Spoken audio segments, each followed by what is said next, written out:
கிறிஸ்துவுக்குள் அன்பானவர்களே, ஆண்டவர் உலகிற்கு செல்லும் இயேசு கிறிஸ்துவின் இனிதான நாமத்தினாலே உங்கள் யாவருக்கும் என்னுடைய அன்பின் வாழ்த்துக்களை நான் தெரிவித்துக் கொள்கிறேன்.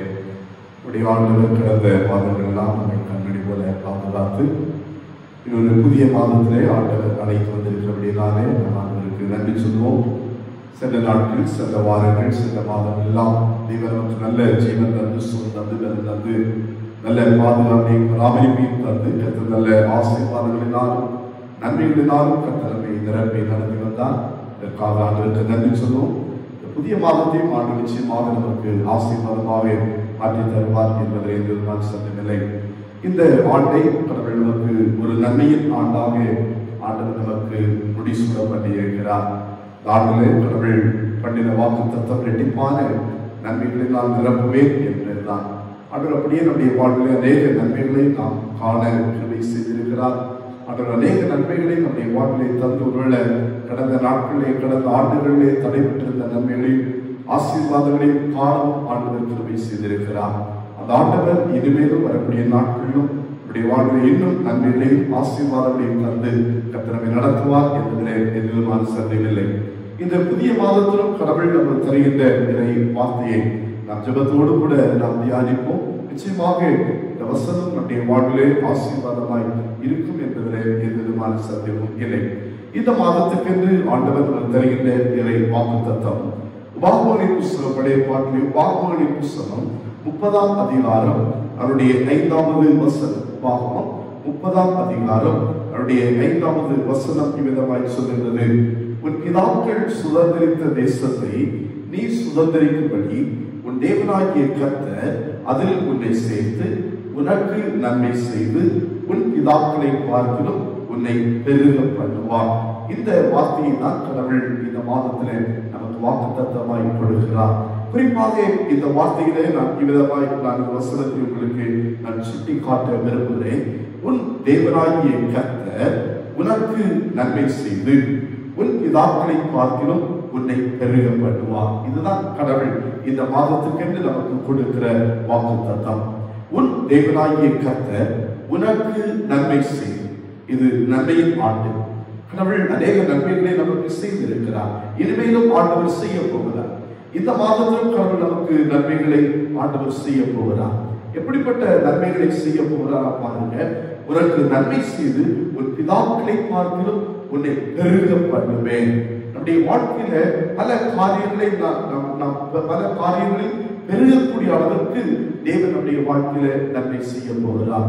ஒருவேளை அநேக காரியங்களை நாம் குறைவுபட்டிருக்கலாம், அநேக காரியங்கள் எதிர்பார்த்தது நடக்காமல் இருக்கலாம். ஆனால் இந்த மாதத்திலே ஆண்டவர் சொல்லுகிறார், உன் பிதாக்களை பார்க்கிலும் உனக்கு நான் நன்மை செய்து உன் பிதாக்களை பார்க்கிலும் உன்னை நான் பெருக பண்ணுவேன் என்று ஆண்டவர் வாக்கு பண்ணுகிறார். நம்முடைய ஆண்டவர் வாக்கு மாறாதவர்.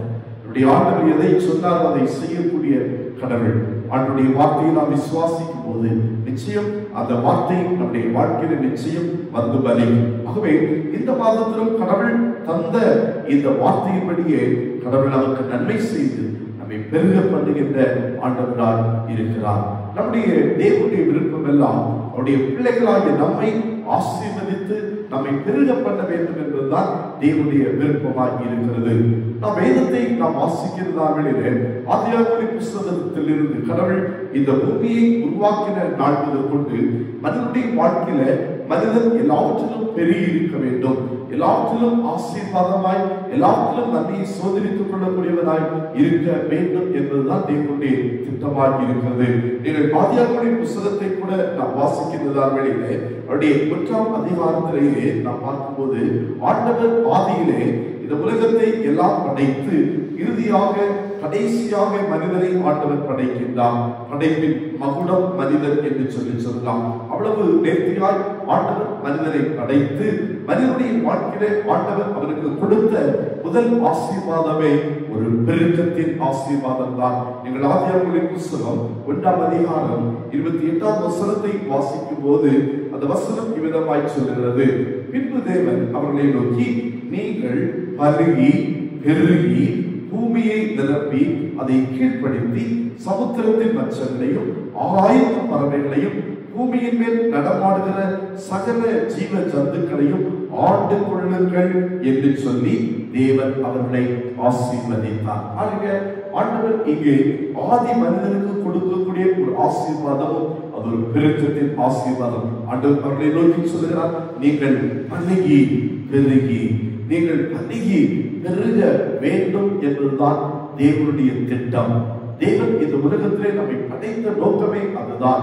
அவருடைய பிள்ளைகளாகி நாம் பலுகி பெருக வேண்டும், நம்முடைய ஆசீர்வாதங்கள் பெருக வேண்டும். பெருக்கத்தின் தேவன் நம்முடைய ஆண்டவர், அதுதான் தேவ விருப்பமாய் இருக்கு. ஆனால் பாவம் செய்கிற வேளையிலே அதை நாம் இழந்து போய் விடுகிறோம். நம்முடைய பாவங்கள் வேதத்திலே நாம் பார்க்கும்போது அதைதான் ஆதி மனிதனுக்கு ஆண்டவர் கொடுத்த ஆசீர்வாதம் அதுதான். நீங்கள் பெருகுங்கள் என்று சொல்லி ஆசீர்வதிக்கிறார். ஆனால் பூமியிலே மனுஷனுடைய பாவம் அதிகமானதான நேரத்திலே அந்த ஆண்டவர் மிகவும் அதனாலே வேதனைப்படுகிறார். வேதனைப்பட்டு இந்த பூமியை ஜலத்தினால் அழிக்கிறார் நோவாவுடைய காலத்திலே. அதற்கு பிறகு நோவாவையும் அவருடைய குடும்பமும் காக்கப்பட்டது. ஆனால் அந்த பின் சன்னதிக்கும் அந்த நோவாவுடைய குடும்பத்தின் பிள்ளைகளுக்கும் ஆண்டவர் திரும்பவும் அதே ஆசீர்வாதத்தை தான் ஆண்டவர் சொல்லுகிறார். நீங்கள் ஆதியாகமத்தின் புத்தகம் 9ஆம் அதிகாரம் 1ஆம் வசனத்தை நாம் வாசிக்கிறதார்களே, பின்பு தேவன் நோவாவையும் அவன் குமாரனையும் ஆசீர்வதித்து, நீங்கள் பலுகி பெருகி பூமியை நிரப்புங்கள் என்று சொல்லி சொல்லுகிறார். அங்கே ஆதி மனிதர்களாகிய ஆதாம் ஏவாளுக்கு ஆண்டவர் எப்படிப்பட்ட ஆசீர்வாதத்தை கொடுத்தாரோ, எப்படி பெருக வேண்டும் என்று விரும்புகிறாரோ, அதே போலதான் இங்கே நோவாவுக்கு நோவாவுடைய சந்ததிகளை பார்த்தும் ஆண்டவர் சொல்லுகின்ற காரியம் தான், நீங்கள் பலுகி பெருகுங்கள் என்று ஆண்டவர் சொல்லுகிறதை பார்க்கிறோம். எனக்கான தெய்வ பிள்ளைகளே, இன்னைக்கு நம்முடைய வாழ்க்கையிலும் நாம் பெருக வேண்டும் என்பதுதான் தேவனுடைய திட்டம். எந்த விதத்தில் நாம் குறைந்து போகக்கூடாது, நாம் எதிலுமே நாம் இல்லாதவர்களாய் இருந்துவிடக் கூடாது. எல்லாவற்றையும் நிறைவாய் பெற்றுக் கொள்ள வேண்டும், பெருக்கமாய் பெற்றுக் கொள்ள வேண்டும். அதான் தேவனுடைய விருப்பமே அதுதான். கர்த்தர் இந்த மாதத்தில் நமக்கு அதை தான் வாக்கு பண்ணியிருக்கிறார். தேவனாகிய கர்த்தர் உனக்கு நன்மை செய்து உன் பிதாக்களை பார்க்கிலும் உன்னை பெருக பண்ணுவார். உன் பிதாக்களை பார்க்கிலும் உன்னை பெருக பண்ணுவார். உன் பிதாக்கள் என்று சொல்லும் போது யாரை ஆண்டவர் சொல்லுகிறார்? முற்பிதாக்கள் ஆகிய ஆபிரகாம், ஈசாக்கு, யாக்கோபு போன்றவர்கள் வாழ்க்கையில் எப்படி பெருக்கத்தை கட்டளையிட்டார் என்பது நமக்கு தெரியும். பாரதியுடைய பிள்ளைகளை ஆண்டவர் சொல்லுகிறார், அவர்களை பார்க்கிலும் நான் உங்களை பெருக பண்ணுவேன் என்று சொல்லி சொல்லுகிறார். நிச்சயமாகவே நம்முடைய ஆண்டவர் பொய்யுரையாத தேவன், அவர் பெருக பண்ணுவார் என்பதை எந்த விதமான சந்தேகம் இல்லை. அன்றைக்கு ஆதி மனிதர்களுக்கு ஆதாமியவாளுக்கு சொன்ன அந்த ஆண்டவர் கொடுத்த அந்த ஆசீர்வாதமாகிய அந்த பெருக்கம், நோவாவுக்கும் அவருடைய சந்ததிக்கு கொடுத்த அந்த பெருக்கம், அதைதான் இஸ்ரவேல் மக்கள் ஒவ்வொருடைய வாழ்க்கையிலும் ஆண்டவர் வாக்குத்தத்தமாய் ஆண்டவர் கட்டளையிடுகின்றார்.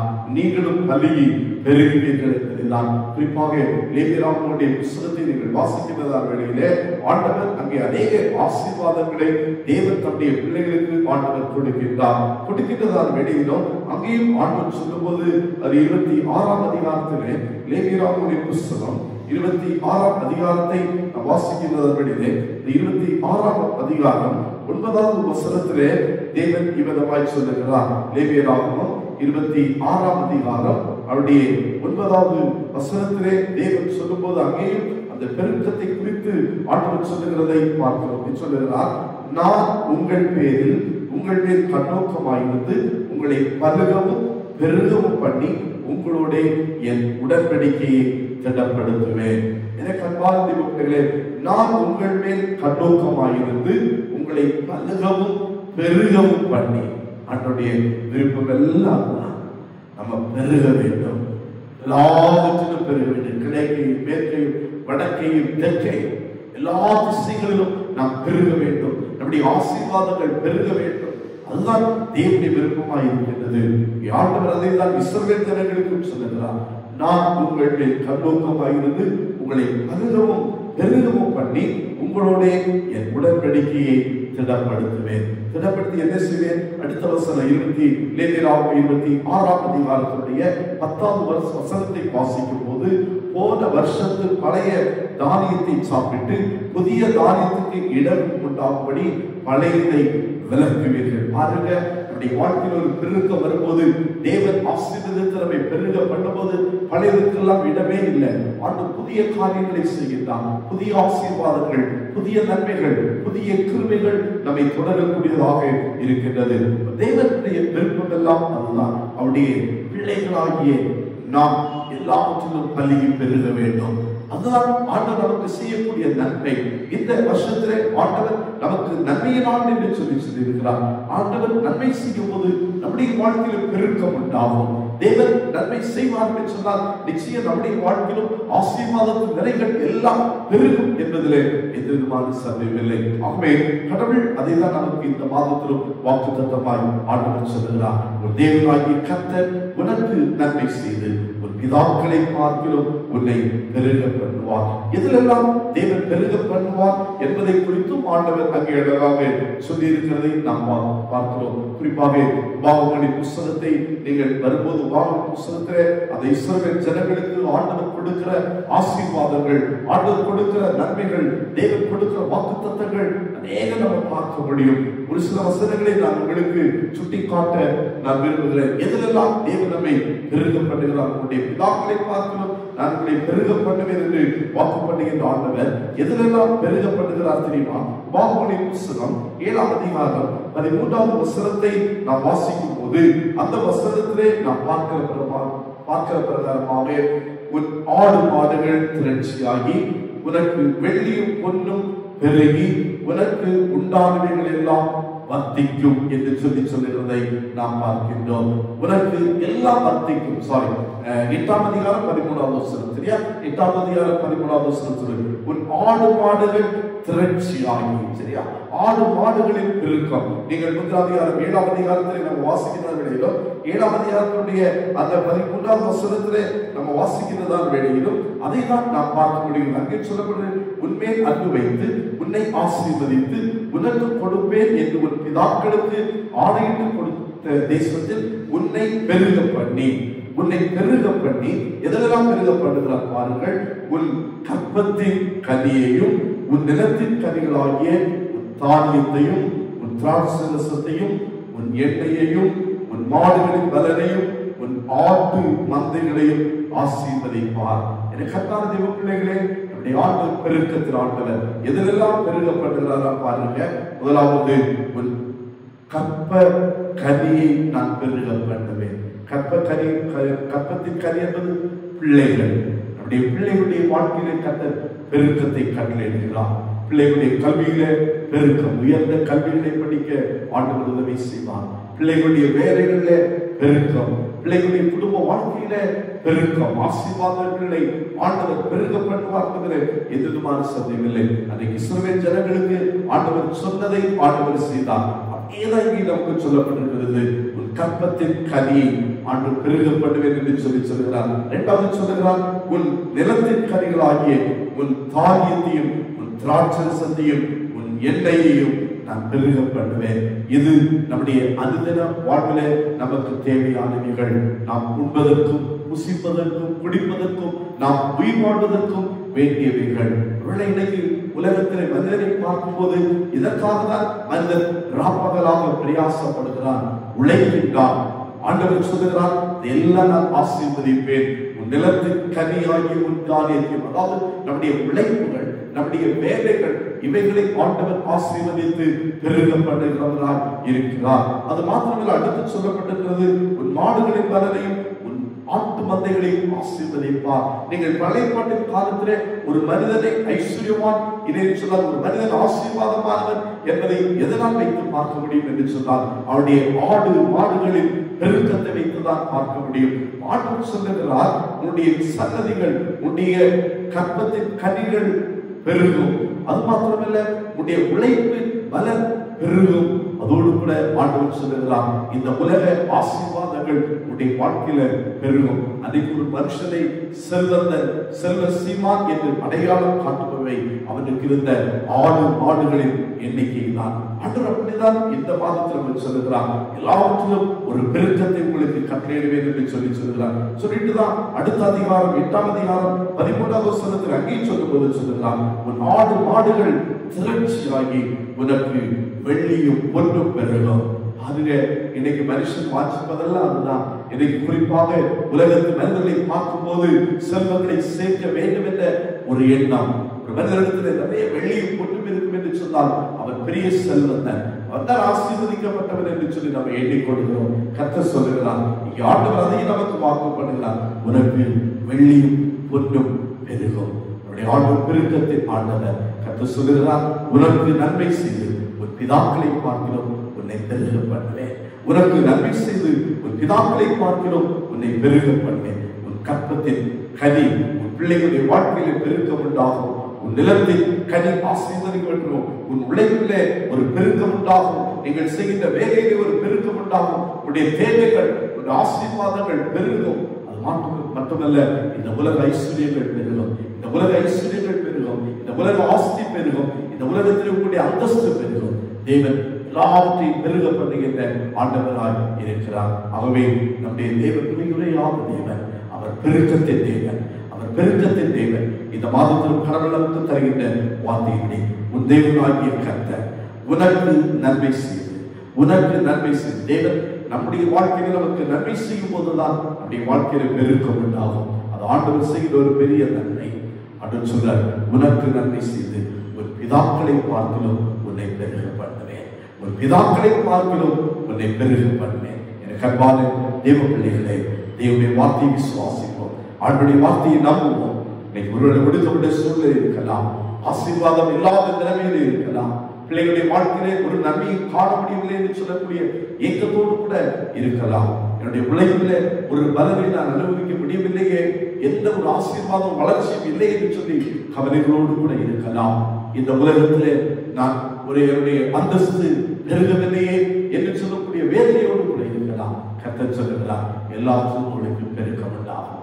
உன் பிதாக்களை பார்க்கிறோம் நான் உன்னை பெருக பண்ணுவேன். உனக்கு நன்மை செய்து உன் பிதாக்களை பார்க்கிறோம் நான் உன்னை பெருக பண்ணுவேன் என்று சொன்ன வார்த்தையின்படியே கர்த்தர் நம்மை பெருக பண்ணி ஆண்டவர் நம்மை ஆசீர்வதித்து தேவன் நம்மை பாதுகாத்து நடத்துவாராக. ஆமென். ஜெபிப்போமா? அப்படியே நாம் இருந்த இடங்களில் தலைகளை தாழ்த்தி கண்களை மூடி ஆண்டவரை நோக்கி பார்ப்போமா? தேவன் பொய்யுடையாத தேவன். கர்த்தர் இந்த மாதத்தில் நமக்கு வாக்கு பண்ணுகின்றார், உன் தேவனாகிய கர்த்தர் உனக்கு நன்மை செய்து உன் பிதாக்களை பார்க்கிலும் உன்னை பெருக பண்ணுவார். உன் பிதாக்களை பார்த்து உன்னை பெருக பண்ணுவார். உனக்கு நன்மை செய்து உன்னை பெருக பண்ணுவார். அன்பான தேவ பிள்ளைகளே, இந்த ஆண்டு நன்மையின் ஆண்டு. ஆண்டவரத்திலே கேளு, ஆண்டவரே என் வாழ்க்கையில் நன்மைகள் உண்டாகட்டும். அந்த நன்மையினால் என்னுடைய வாழ்க்கையில பெருக்கங்கள் எல்லாவிதத்தில் நான் பெருக வேண்டும், எல்லாவிதத்தில் நான் உயர வேண்டும், எல்லாவிதத்தில் நான் வளர வேண்டும். என்னுடைய ஆசீர்வாதத்தின் எல்லைகள் பெருகட்டும் ஆண்டவர் என்று கேளுங்க. கர்த்தர் பெரிய பெருக்கத்தை தேவனோடு கட்டளையிட்டார். பூமியிலே மனிதரை படைத்த நாளிலிருந்தே தேவனுடைய வாஞ்சை எல்லாம் மனிதன் பெருக வேண்டும் என்பதுதான். மனிதன் பெருக வேண்டும் என்பதுதான். இன்னைக்கு ஒடுக்கப்பட்டவர்களா இருக்கிறீர்களா? இன்னைக்கு நெருக்கப்பட்டவர்களா இருக்கிறீர்களா? பெருக விசாலமாக முடியாதபடிக்கு இருக்கீங்களா? கர்த்தருடைய பெருக பண்ணுவார். கர்த்தருடைய ஆண்டவரை கேளுங்க, அவர்களை பெருக பண்ணுவார். எங்கள் பிதாக்களை பார்க்கும் எங்களை பெருக பண்ணுவார். எங்களுடைய பிதாக்களாகிய ஆபிரகாம், ஈசாக்கு, யாக்கோபு போன்றவர்கள் எவ்வளவு ஆசீர்வதிக்கப்பட்டவர்கள். அவளை காற்றும் எங்களை பெருகப்பட்டு ஆண்டவர் என்று கேட்பாங்க. அவர் பெருக பண்ணுவார். கற்பத்தின் கனியிலே பெருக்கம் உண்டாகும். உடைய உழைப்பிலே பெருக்கம் உண்டாகும். உடைய அந்தஸ்துல பெருக்கம் உண்டாகும். தேவன் இந்த மாதத்துல அதையும் பார்த்து பண்ணி இருக்கிறாங்க. என் வாழ்க்கையை செய்ய மாட்டோம் என்று கேட்போமா? நம்முடைய இசப்பா நன்மையான நாளுக்கு நமக்கு நாங்கள் நன்றி சொல்லுகிறோம். நாளும் தேவன் தந்த அருமையான வாக்குத்தத்தத்திற்காக இயேசுவே உமக்கு நாங்கள் நன்றி சொல்லுகிறோம். தேவனாகிய கர்த்தர் உனக்கு நன்மை செய்து உன் பிதாக்களை பார்க்கிறோம் உன்னை பெருக பண்ணுவார். நல்ல வார்த்தைக்காய் ஸ்தோத்திரமானது. கர்த்தாவே, இன்னைக்கு எந்த காரியத்திலே நாங்கள் பெருக வேண்டும், வளர வேண்டும், உயர வேண்டும், விருத்தி அடைய வேண்டும் என்று விரும்புகிறோமோ அதிலே எங்கள் ஆண்டவர் நன்மை செய்து என் பிள்ளைகளுடைய வாழ்க்கையில ஒரு பெரிய பெருக்கத்தை தேவன் கட்டளையிடுவீராக. பிள்ளைகளுடைய ஆண்டவரை கற்பத்தின் கனியிலே பெருக்கம் உண்டாகட்டும். உடைய பிள்ளைகளுடைய உயர் ஆற்றல் உழைப்புகளிலே ஆண்டவரை பெருக்கம் உண்டாகட்டும். உடைய பிள்ளைகளுடைய வாழ்வின் உயர்வுகளிலே பெருக்கம் உண்டாகட்டும். கர்த்தருடைய பெருக்கத்தை கட்டளையிடுகிறபடி நான் உமக்கு ஸ்தோத்திரம், உமக்கு ஸ்தோத்திரம். பிள்ளைகள் ஆசீர்வதியும் ஒவ்வொரு நாளும் கூட ஒவ்வொரு இப்பொழுது பத்திரமாய் பாதுகாத்துக் கொள்ளும். இந்த மாதம் முழுவதும் என் பிள்ளைகளை தேவனுடைய வல்ல கரத்திலே தாங்கி ஏந்தி சுமந்து பத்திரமாய் பாதுகாத்து ஆசீர்வதித்து பெருக பண்ணுவீராக. கர்த்தருடைய செய்ததற்காய் ஸ்தோத்திரம். எல்லா துதியும் கனமை உமக்கே செலுத்துகிறோம். இயேசு கிறிஸ்துவை ஜெபிக்கிறோம் எங்கள் ஜெபங்கள் பரமபிதாவே. ஆமென். ஆசீர்வாதம் நம்முடைய ஆண்டவர் இயேசுவின் கிருபையும் பிதாவாகிய கடவுளுடைய அன்பும் பரிசுத்த ஆவியாருடைய ஐக்கியத்தில் பாதுகாப்பு பராமரிப்போம் நம்முடைய கடவுள் தந்த அருமையான வாக்குத்தத்தத்தோடும் இன்றும் என்றும் உள்ள சதா காலங்களிலும் தங்கியிருப்பதாக.